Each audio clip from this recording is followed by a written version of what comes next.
All right, we got a little mo of page 34 here. And now we're in the key of E.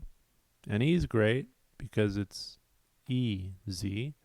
And, well, you know, he's given us some interesting ideas here, right? He's saying this first chord, he's calling it an E major 9, right? Now, I think, if you have a general knowledge of chord construction, you'd probably think of that as a G sharp minor 7, right? It is a 3 chord. G sharp, there's the minor third, there's the 5th, there's the flat 7. But let's just say I put a low E on that, right? So then I'd have root, 3rd, 5th, major 7, 9. I could even bar the 7th fret and maybe put a 5th in there on top. All right, so once again, Ted is sort of, sneakily trying to teach us about substitutions and harmonic equivalencies and things like that. And notice he's not saying right out like, hey, major 9 equals this minor 7. He's just having us sort of figure it out on our own, or potentially just look at this thing and feel confused and not know what's going on. But that's part of the learning process, right? If you're shying away from feeling confused and feeling daunted by the unimaginable depth of your ignorance, you're never going to learn music.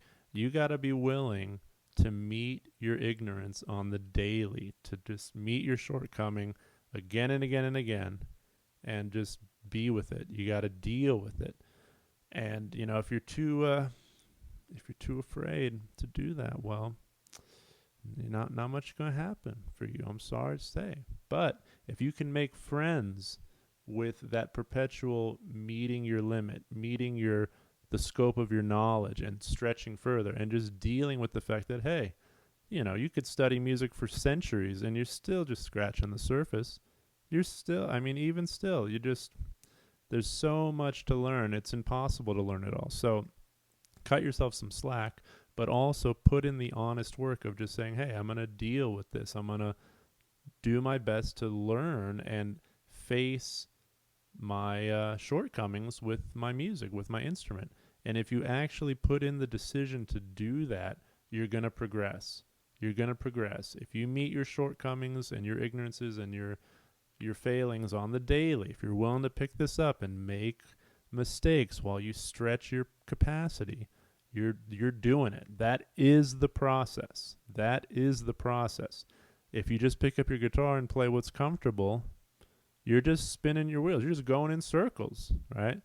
But we don't want to go in circles. We want to go, or maybe, I would even go that way, right? It's just this.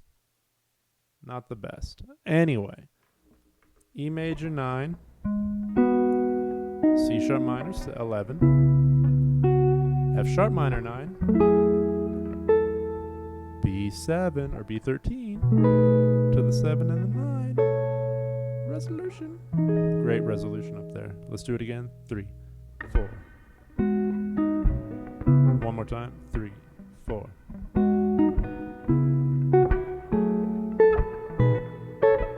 That's a nice one.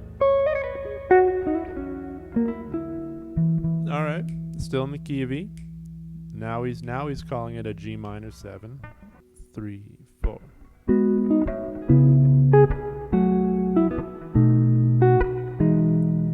Just doing my own resolution there. Let's do that one more time.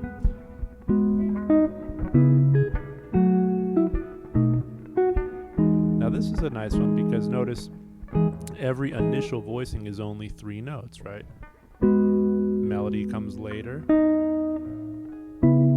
voicings or 3 voices. Melody on top, 3 notes. Melody in the middle, 3 notes. Melody on top. Right, and can you analyze those? Right, those are the quote-unquote shells. The 1 flat 3 flat 7. The 1 flat 7 flat 3. Now here, what do we got? We have the root, the flat 3rd, and the root again.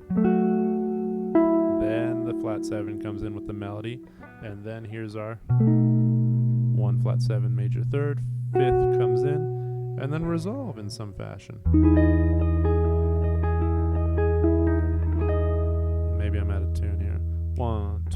3, 4. Oh, one more time, a 3, 4.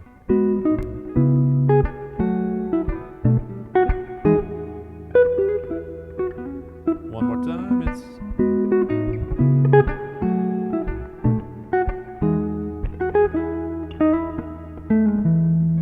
Alright, good times, good times. We got one more in the key of E here. I'm going to slow it down. Let's check it out. We got 3, 4. Yeah, okay. Not much different, but that little bass movement threw me. Oh, that's nice. Let's talk about it, right? So once again, the 3 chord. Now this C sharp minor 7, notice you've got bass movement and melody movement. So the bass is moving to the flat 3 while the melody moves up to the 5th. That's, you know, that's just coordination there. There's a couple ways to do it. Ted is suggesting that we bar with our ring finger.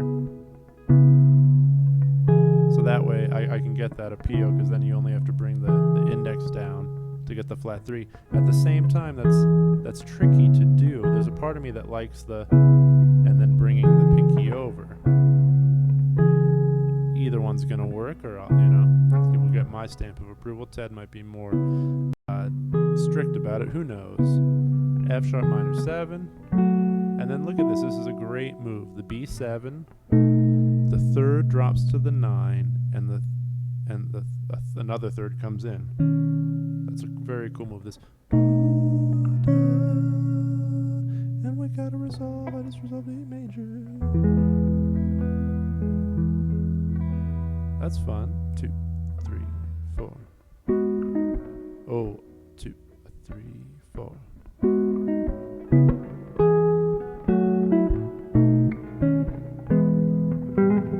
And you know, when Ted doesn't give you a resolution, you know, you want to consider how to resolve, and can you resolve in a voice leading fashion, in an eloquent and graceful and efficacious fashion. Like I'm thinking, when I get to that B7 and I'm noticing that the top note of that chord is dropping down, and then when I resolve, I'm thinking of following that melody down, right? This,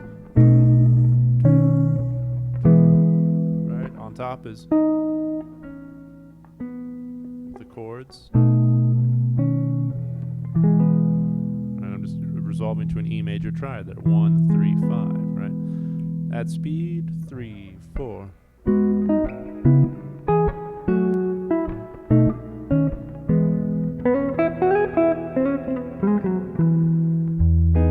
Alrighty, that was more of page 34. And that was the key of E. And there's more on this page, but you know, I can't do the whole thing for you guys. You gotta deal with some of the page on your own. So I'm going to go and have a snack, and I'll talk to you later. Goodbye.